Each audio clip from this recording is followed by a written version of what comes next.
చంచలమ్మ అలా చూస్తూ ఉండగా సింధూర అయితే కాఫీ తీసుకొని వచ్చి, "సారీ అత్తమ్మ, నైట్ పడుకోవడం లేట్ అయింది కదా! అందుకే కాఫీ తేవడం లేట్ అయింది. మీరు కాఫీ తాగపోతే మీ రోజు గడవదని నాకు తెలుసు కదా! అందుకే లేచి ఫిల్టర్ కాఫీ చేసి తీసుకొచ్చాను" అని చెప్పేసి అంటూ ఉంటుంది. "అత్తమ్మ ఆగండి" అని చెప్పేసి అంటూ, "కొంచెం లేట్‌గా లేచాను కదా! గాబరగా చేసేసాను. షుగర్ ఎలా ఉందో చూడండి" అని అనేసరికి, "ముందు నన్ను తాగనివ్వే" అని చెప్పేసి అంటూ ఉంటుంది చంచలమ్మ.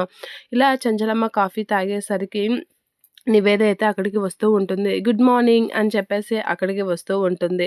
అలా సింధూరకి గుడ్ మార్నింగ్ చెప్తూ చంచలమ్మ దగ్గరికి వచ్చి, శుభోదయం ఆంటీ అని చెప్పేసి అయితే అంటూ ఉంటుంది. అలా శుభోదయం చెప్పగానే సింధూర అయితే నవ్వుతూ ఉంటుంది చంచలమ్మని చూసి. ఇక మీ పట్నం వాళ్ళకి మా తెల్లవారుజామునే కాఫీ తాగడం అలవాటు లేదా అని చెప్పేసి అంటూ ఉంటుంది. ఆ మాటలకి నివేద అయితే అలా చూస్తూ ఉంటుంది. ఇదిగో కాఫీ నీకోసమే సింధూర ఎప్పుడే చేసి తీసుకొచ్చింది అని చెప్పేసి చంచలమ్మ అంటూ ఉంటుంది. ఇక నివేద అయితే అలా అది కాదాంటీ అనైతే అనబోతూ ఉంటుంది. ఇక అత్తమ్మ అని చెప్పేసి సింధూర అంటూ ఉంటుంది. ఆగు సింధూర అని చెప్పేసి అంటూ ఉంటుంది చంచలమ్మ.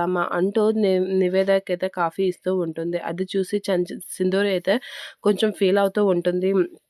"తీసుకో అమ్మా కాఫీ" అని చెప్పేసి నివేదపై ప్రేమ చూపించేసరికి చంచలమ్మ సింధూర అయితే షాక్ అవుతూ ఉంటుంది. ఇక "లేదు ఆంటీ, నేనింకా బ్రష్ చేయలేదు, అందుకే తాగను" అని చెప్పేసి అంటూ ఉంటుంది. "ఏంటి, మీ పట్నం వాళ్ళకి బ్రష్ చేయకుండా తాగడం అలవాటే కదా" అని చెప్పేసి చంచలమ్మ అనేసరికి, "అవునాంటీ, అది ఒకప్పుడు.